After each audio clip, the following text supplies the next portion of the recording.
McCary, what's the budget at CDC? Do you happen to know that? CDC, it's about $9 billion, sir. How about at NIAID? What's the budget there? $6 billion. What about NIH? What's the budget there? Between 42 and 43 billion. 42 and 43. So I do the quick math. That's like $58 billion. That's annual, right?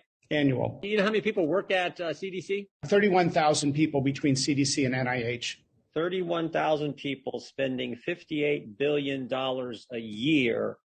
Why hasn't our government done a study on natural immunity? If I can be honest, Representative Jordan, I don't think they want to know the answer. It would undermine the indiscriminate vaccination policy for every single human being, including extremely low-risk people. I saw in your opening statement that you're actually doing a study on natural immunity. Is that right? That's right. With private funding, Johns Hopkins, my research team is doing a study. Other countries have done this study. Is that correct? Most of our learnings come from Israel and other countries. Yes, sir. The Israel study is the largest study done worldwide, and it found that natural immunity adjusted for age and comorbidity is 27 times more effective than vaccinated immunity. The scientists in our government at CDC and NIH, they don't account for that. They don't talk about that. What do they say about that study? They never talk about it unless asked, but I would say that they are doing worse than being absent on the topic.